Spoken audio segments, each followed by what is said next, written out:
What's going on?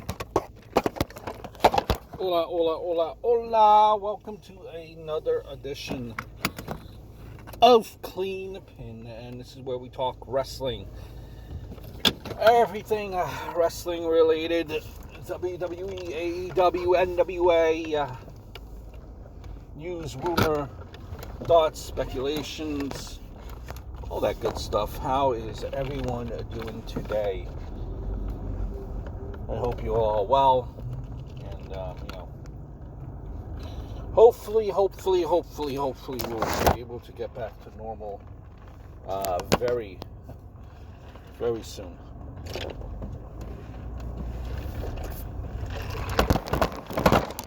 couple of things that I want to talk about as far as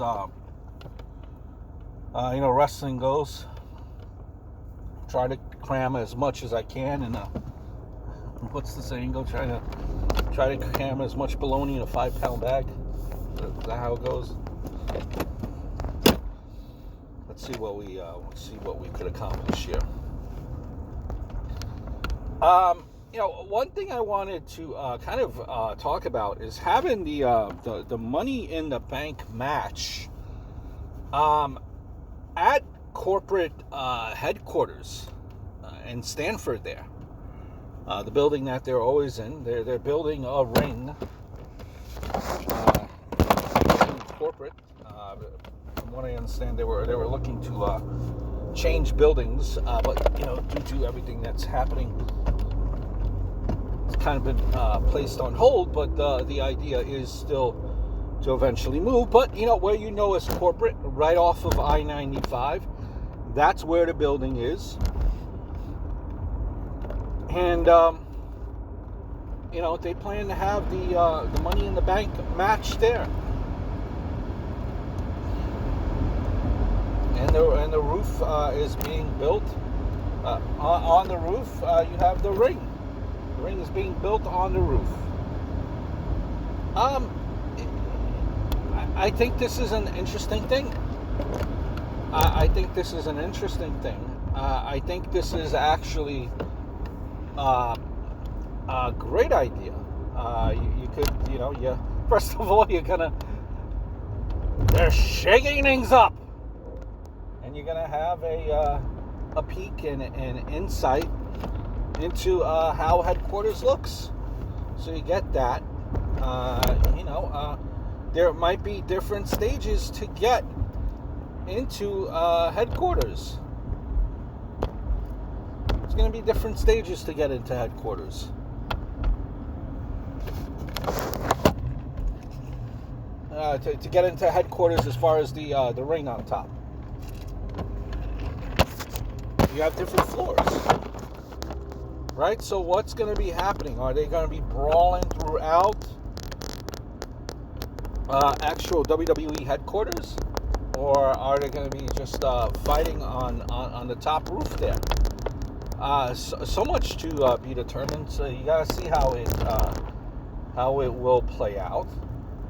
But there are so many possibilities that it's going to be interesting to see. And I think it's a safe bet where this is going to be I think this is going to be a match that is pre-taped. This is going to be a match that being on headquarters, on top of headquarters there, on top of the roof, I could see it being cinematic somehow. Similar, they kind of try to shoot something similar, what they did with leading up to it, I'm sure, during that match, some type of an effect, same type of an effect that you had for the Firefly Funhouse, same type of effect that you had for Boneyard match. I expect something special to happen. I think they're going to surprise us and kind of put the match together in some type of special way to try to make that match different. I could see that happening. and it's a different perspective. It's something, where you have to do it to kind of keep things fresh. The Money in the Bank match, has been around for many years now, and this just gives something of a fresh approach, being that you have to work without a crowd. So I am open, and I welcome to see exactly how this will play out, and I'm looking forward to it. I think, I think a good part of the match will be somewhere else in headquarters. It won't be all taped on where the ring is on top of the roof. I think the match will go out, play out, somewhere as well within the headquarters building. I look forward to it. I think it will be something worth watching. So just when you think you give up on WWE, they do surprise us. I don't think no one or anyone thought to themselves, WrestleMania was going to be great.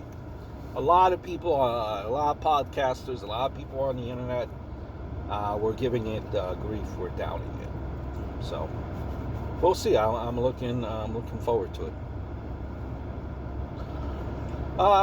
There was talk as well. As far as Cesaro and how they view him. They pretty much told him to tone down his arsenal, and that it's too flashy. Probably why you haven't been really seeing the Cesaro swing all that much, because it's too flashy, and what happens is people start cheering.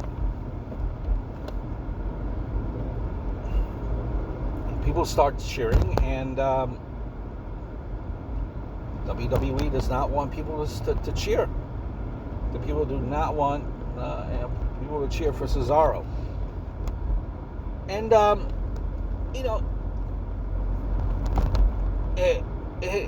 it's a bummer.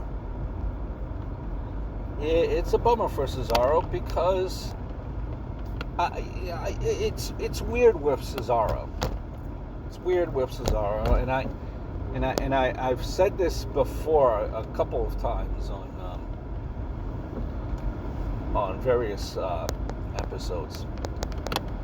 Cesaro always has something that is just a little bit skew, or just a little bit missing, or something is a little bit off. Something is missing with Cesaro.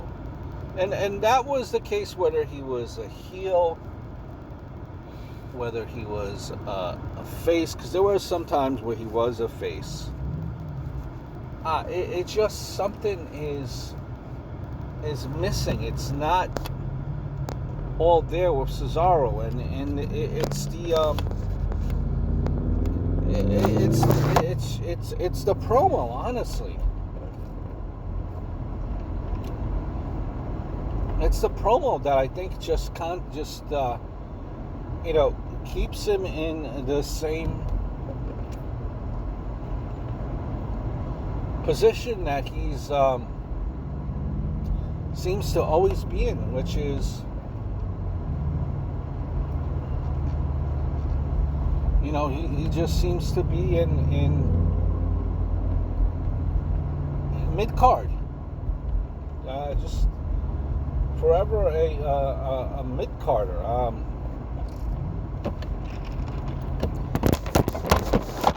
You had the Cesaro section. He was, you had the Cesaro section, which that was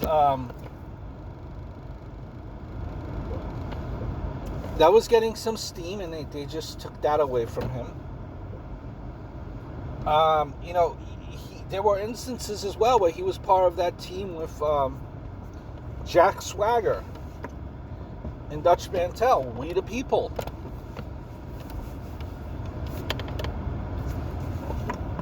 And it just, I don't know, and they broke up that team. They took that away from him. They took Heyman away from him, which was, supposed to be the answer, the mouthpiece. Paul Heyman cuts a promo. There he was, the mouthpiece. You had a mouthpiece for Cesaro, and you took that away. So, I really don't know what you could do at this point. You had an answer in Cesaro. That pairing did not last long, and it was gone. But when you look at the WWE roster, no one could really, who sticks out to you as being able to cut a promo? Not many people are able to cut a promo. So it's it's not like this is rare. But it's sad that you have a talent that's kind of just in limbo. Not limbo in the sense of you're worried about this guy and his employment, because he's just he's definitely could wrestle. He's constantly out there on TV. It's just he's just a guy that, again, his role just seems to be stables and tag teams, no breakout star, nothing. And I really don't understand why.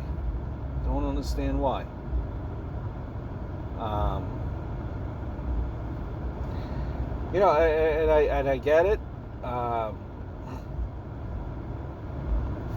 Not everyone could be a world's champion, and that's fine.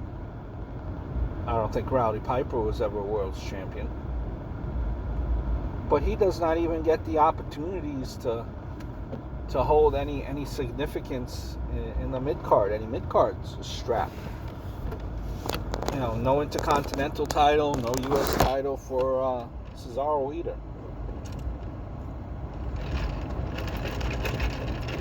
It's baffling. But a guy like Cesaro, once he's done with the business, that's something that you'll probably hear years down the road. That's when we'll find out why Cesaro was never really used to his capacity.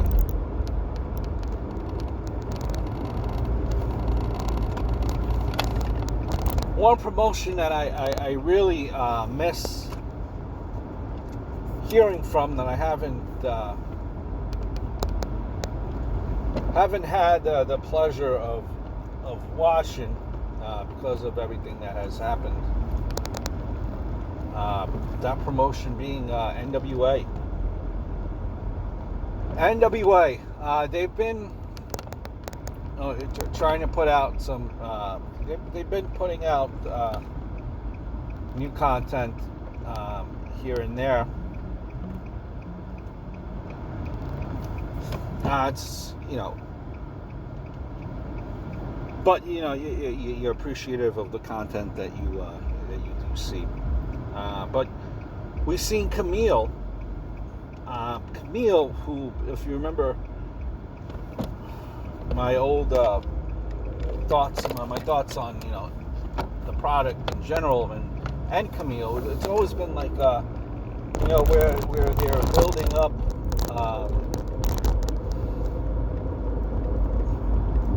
They're building up Kamille. You're building up Kamille, and that build of Kamille, to me, is something similar.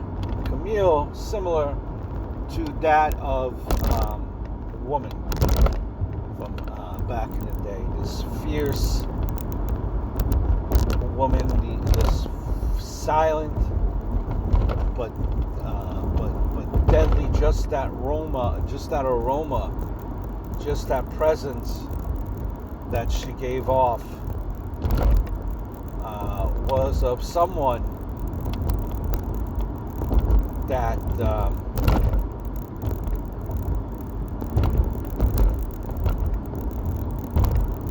should not be messed with. Everyone should be scared of taken seriously. And that is, what we had of Kamille. And eventually, it comes to a point there where you could only do it for so long. Eventually, Kamille would have to speak, right? So, Kamille finally did speak. And it was a good promo. Very good promo. I don't think that she really, that she embarrassed herself in the promo. She definitely did not.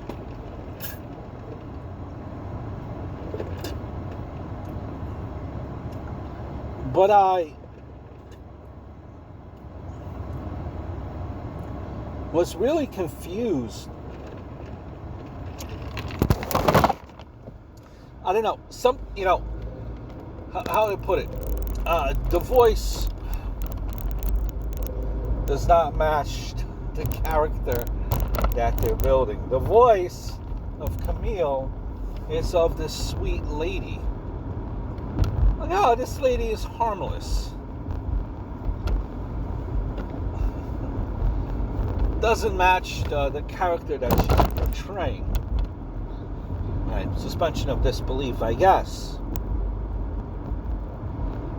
Maybe I'm being too critical. Maybe I'm overanalyzing too much.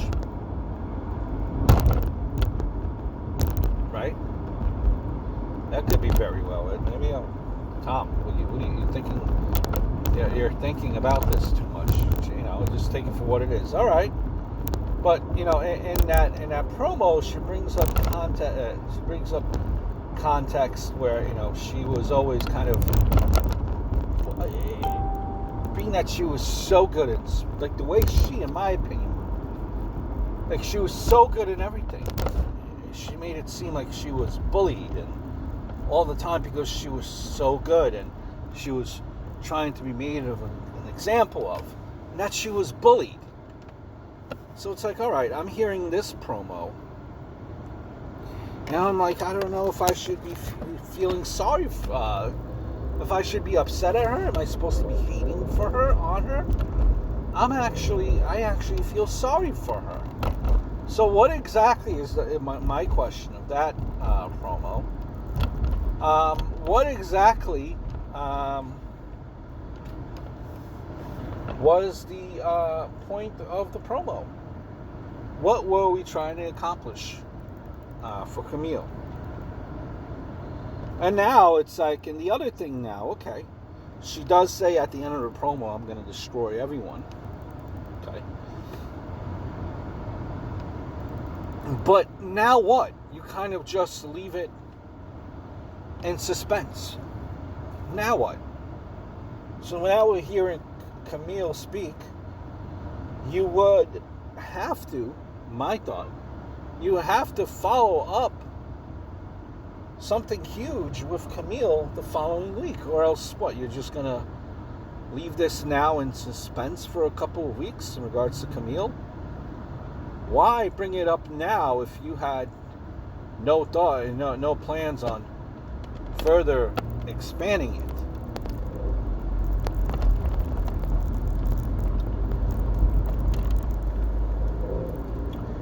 We had, the Forgotten Sons. It's been a couple of weeks now of the Forgotten Sons on TV. I think for Forgotten Sons, we're looking at, maybe 2 or 3 weeks now on the SmackDown roster. And they cut a promo. See, I'm just sometimes it just does not, things do not make sense to me.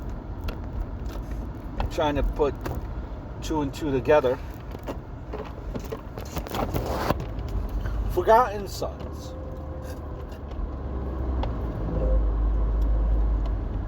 Now, granted, with the Forgotten Sons, there hasn't been much. There hasn't been much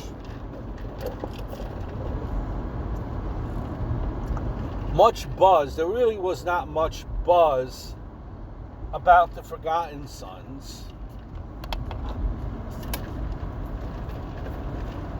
in NXT, and that's a whole different. That's a whole different topic. Because we know, like, for example, Elias, there is really no buzz for him on the NXT roster. When he came up to the main roster, things are different. The Revival had all the praise in the world in NXT. Well, when it came here to the main roster, well, that was not the case for the Revival, was it? So it all flip-flops, and what necessarily happens on one brand does not necessarily really translate to the other brand. But the Revival, they come out there, and like Miz and Morrison are out there. And Miz and Morrison are like, whoa, who are these guys? And Forgotten Sons say, listen, Miz, you played a Marine on TV. We actually were Marines. So right there, when you say a line like that, you're like, wow, okay. You served our country. When you bring that up, you serve our country. You're a veteran. I want to clap you. Respect. Clap. Cheer. Let me buy your merchandise. Let me do everything. But they're heels. They've been going up against face tag teams. They are portrayed as bad guys. Why would you bring that important detail up? Which is a big deal. A big detail. If you want people to get behind you, let's face it, a lot of people that watch Raw and SmackDown do not necessarily watch NXT. That's been proven. If you want us to care for you, the writers, they bring up that they are Marines. But why portray these guys as bad guys then? That's a huge thing. That's a huge deal as to why I should be caring for someone. But they're heels. So it's like, all right, do I boo? Do I cheer? I don't know. It doesn't make any sense to me. Same thing, with like Lacey Evans right now. That's something I was saying. She has she is a veteran. She served our country. That right there is like the biggest thing that she would be so over. And instead, you don't go with that. You go with the Southern Belle. I know you always have that ace in the card, and you could always bring it up. They did bring it up, actually. But they don't really push it all that much. They really don't, and it's baffling. It's baffling to me. But I'm hoping it works out for the Forgotten Sons here on the main roster.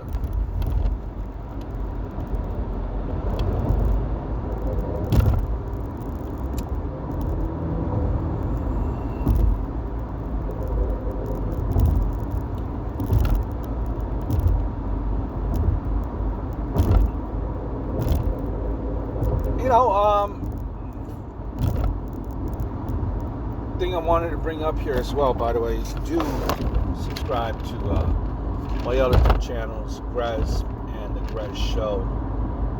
Funny, quality, humorous entertainment. That I definitely promise you guys.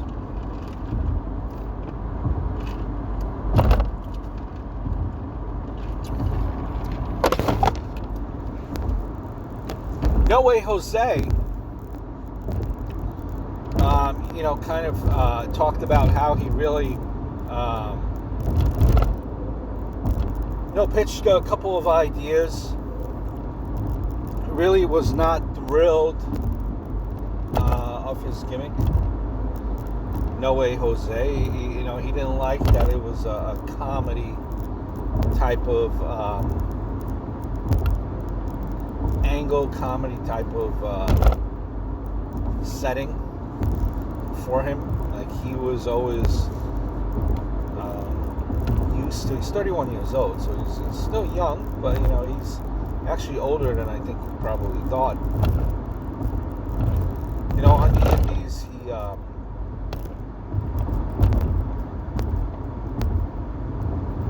was used to playing a heel. And this was something different for him. When he was given No Way Jose, he thought that this would be more of a catchphrase and not his actual name. He pitched ideas where, the Congo line that he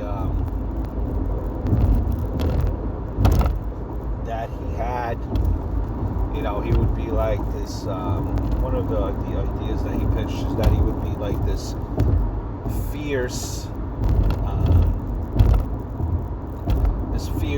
dictator type of thing, trying to make them, whip them in shape, trying to make them better people, better athletes, was one of his ideas, He had a few of them, also working with, also wanted to work with Elias.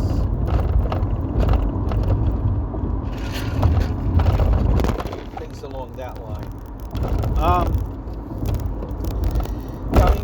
That character of No Way Jose,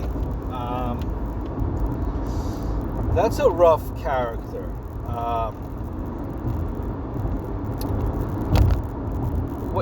It's hard to, and I know you have to,